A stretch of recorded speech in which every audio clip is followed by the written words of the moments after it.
sangat luar biasa karena dengan adanya presentasi kaitan dengan smart document, kita mengetahui apa masukan-masukan dari juri ya saat ini. Kesan dari presentasi kami hari ini, kami melihat bahwa ini adalah momen paling berharga bagi kami dan kebetulan ini adalah pengalaman pertama kami juga. Kita jadi bisa mengetahui antar sesama, kalau dari segi kami kan rumah sakit ya, jadi kita bisa apa sih inovasi-inovasi yang bisa dilakukan dan bisa kita bandingkan antara rumah sakit yang satu dengan rumah sakit yang lainnya. Ini menarik, jadi saya bisa banyak masukan di luar dari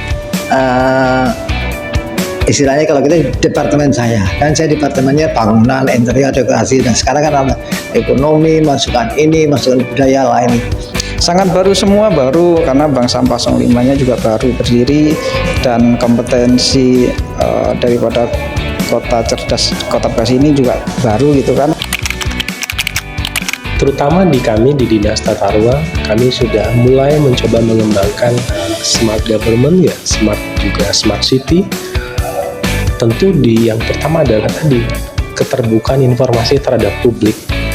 DG itu juga harus dilengkapi dengan evidence, bukti yang cukup gitu ya. Kalau kita memang jalankan dengan maksimal, dampaknya masyarakat itu memang ada kesadaran untuk melakukan bijak terhadap sampah dan peduli terhadap lingkungannya. Karena kalau edukasi itu kita nggak bisa lakukan hanya sekali, tentu harus berkali-kali dengan memberikan contoh. Nah, kalau di dalam wilayah itu kegiatannya, penggeraknya terus berjalan, dengan melalui proses akan makin banyak masyarakat yang peduli dengan lingkungan. Dampaknya juga mudah-mudahan untuk Kota Bekasi, untuk masyarakatnya semakin cerdas, semakin berimpact lah ya bagi warga Kota Bekasi. Jadi Kota Bekasi untuk warga-warganya semakin cerdas, semakin sehat, semakin jaya. Tentu menggugah kesadaran masyarakat, transformasi budaya sadar lingkungan bersih ya. Tentu ini tidak bisa dilakukan sendiri dan berbasis semua stakeholder. Ada akademisi, ada masyarakat, ada pemerintah, ada media, ada dunia bisnis. Jadi kolaborasi inilah yang menarik untuk dijadikan sebagai basis pengembangan konsep Mas Darling yang saya presentasikan kali ini. Di Kampung Bali ini sudah mulai merambah mau menghidupkan UMKM, tapi bukan hanya dari kuliner Balinya, tapi di luar Bali yang Bekasi asli, kuliner nasionalnya juga semoga ikut terangkat, jadi branding juga gitu, seperti itu. Ya sangat karena ini akan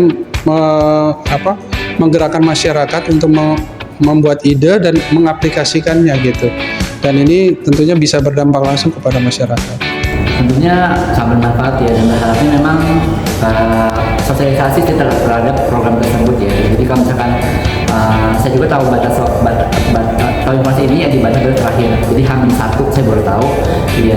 Jadi berharapnya nanti ketika ada program ini sosialisasi itu sangat turun ke bawah ya, jadi dari kota, terus kecamatan, terus ke bawah, jadi semuanya informasi tahu gitu kan. Karena mungkin kalau misalkan di Instagram aja mungkin itu masih sedikit yang mengetahuinya gitu kan ya. Jadi berharapnya kompetensi ini yang pertama ini bisa nanti menjadi keinginan buat nanti proses selanjutnya di tahun mendatang itu ternyata seperti ini gitu kan ya. Ini bermanfaat dan menurut saya bisa dilakukan di masa yang akan datang. Karena apa? Karena akhirnya warga punya ruang untuk memberikan solusi dari permasalahan yang ada. Warga bisa terlibat untuk memberikan ide, gagasan, konsep ataupun sesuatu hal yang sudah berjalan ke pemerintah sih.